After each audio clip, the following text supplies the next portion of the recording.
11वें दिन के बाद में वो ऊपर के मार्ग में चलना प्रारंभ करती है। हमारा जो ओजोन मंडल है वहाँ तक की जो दूरी है उसका विश्लेषण आपको उसमें अलग मिलेगा कि इतने समय वो वहाँ तक पहुँचती है। उसके बाद ऊपर के जितने भी परत है, भू भुव स्वः, ऐसे सप्तलोक हैं उनका सबका। उसके बाद में अभी जो कहा जाता है स्वर्ग और नरक का, तो जैसे कर्म किए होते हैं उसके आधार पर उसकी योनि का निर्धारण होता है। वहाँ पर पहले वहाँ पर सूक्ष्म आत्मा का वर्णन आता है। सूक्ष्म आत्मा जो है वो दंड भोगती है अपने किए कुकर्मों का। उसके बाद में उसकी जो एक अंश रूह है वो पुनः जन्म लेती है। तो ये कहीं नहीं है कि नेक्स्ट डे ही उसका जन्म हो गया। पुनर्जन्म का जो आजकल चल रहा है, कुछ मूवी वगैरह भी आ रही है, तो ऐसा नहीं है कि वो अगले दिन ही जन्म ले ले। एक निश्चित समय के बाद में ये चीज़ हो सकती है कि रिबर्न हो रहा है, वो वापस जो है जन्म ले रहे हैं। पुनर्जन्म का भी जो है सनातन में अपने दे रखा है, काफ़ी जगहों पर इसका विधान भी मिलता है। और मृतक कर्म में भी जो है कपाल का जो है भेदन किया जाता है। जब कोई मर जाता है, चिता जब जलाई जाती है, तो उसका बड़ा पुत्र जो होता है व्यक्ति का, वो अंत में जो है उसके कपाल को, ये जो अपना कपाल है उसके अंदर जो है डंडे से उसको फोड़ता है। क्यों फोड़ता है? सहस्त्रदल, यहाँ वर्णन हमें बताया जाता है जब हम क्रिया योग में और मेडिटेशन में चलते हैं। सहस्त्रदल का जो वर्णन मिलता है, सातवां चक्र जो बताया जाता है, सारी चीज़ें यही हैं। तो उसको फोड़ा इसीलिए जाता है कि इस जन्म की कोई भी याद उसमें स्टोर ना रहे। जैसे आज के दौर में कहते हैं ना, अनकॉन्शियस और कॉन्शियस माइंड का जो कंसेप्ट है वो रह जाता है, तो वो व्यक्ति जो है वापस उसी जगह पर आ जाता है, या उसका पुनर्जन्म होने के बावजूद उसको याद रहता है। आत्मा तो जन्म ले ही रही है, हर आत्मा जन्म लेती है, ये कंसेप्ट है ही है। आप हैं, मैं हूँ, कोई भी है, उसका पुनर्जन्म होना तय है। लेकिन पुनर्जन्म होने के बाद में पिछला जन्म याद होना, ये डिपेंड करता है उन क्रियाओं के आधार पर। तो आत्मा भटकती किन लोगों की है, मतलब जिनका पुण्य या कैसे होता है वो? अतृप्त इच्छाओं के कारण।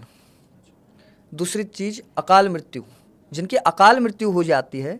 एक होते हैं अतृप्त, 80 साल के हुए, अच्छे से उनके बेटे बच्चे पोते पोतिया सब अच्छा जीवन जिया, अंत में वृद्धावस्था हो गई, कोई इच्छा शेष रही लेकिन पूर्ण न कर पाए, खत्म हो गए।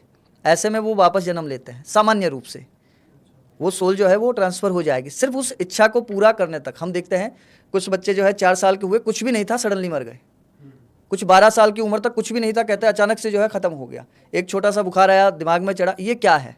वो आते हैं, उनकी लाइफ स्टाइल आप देखो बहुत अलग होती है उस परिवार में सबसे ज़्यादा।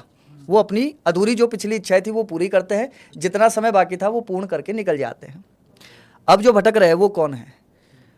अतृप्त, जिनकी इच्छाएं और अकाल मृत्यु को जो प्राप्त कर जाते हैं वो लोग।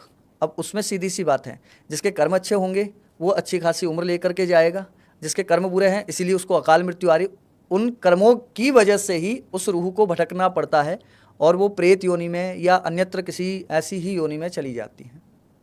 सो गुरुजी, जैसे अकाल मृत्यु किसी की एक्सीडेंट से हो गई या किसी ने किसी का मर्डर कर दिया, वो तो अपने कंट्रोल में है ही नहीं। कुछ लोग अपने जीवन से परेशान होकर सुसाइड भी करते हैं, तो उन लोगों की भी आत्मा इसी तरीके से तकलीफ में रहती है? बिल्कुल होती है।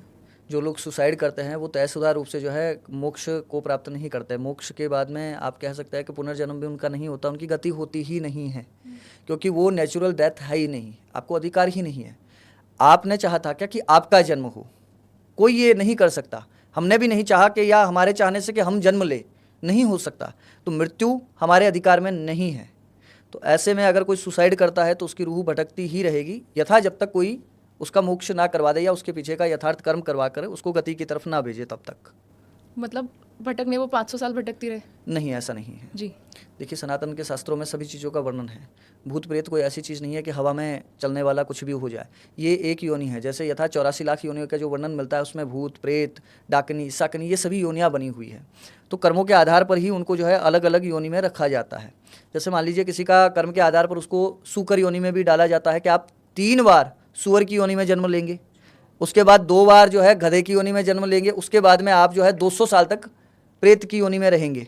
तो इनकी जो है प्रेतों की जो है 700 से 1400 साल तक का वर्णन भी मिलता है। 700 साल 1400 साल तक कहा जाता है ना कि ब्रह्म राक्षस का है तो 7वीं पीढ़ी तक लगता है। ये कॉमनली कहा भी जाता है 7 पीढ़ी तक। तो ये क्या कंसेप्ट है? पितरों का भी जो है, पितृ भी जो होते हैं, सिर्फ प्रेतों का नहीं, पितरों का भी ऐसा ही कंसेप्ट है। तो ये भी ऐसा ही होता है कि इनकी आयु जो है इनके कर्मों के आधार पर जो है निर्धारित है और लिखी हुई है किसकी आयु कितनी होती है। प्रेत की अलग है, कौन सा प्रेत है, कौन से कर्मों के आधार पर वो प्रेत बना है, उसके आधार पर उसकी आयु निश्चित है प्रेत योनि में भी।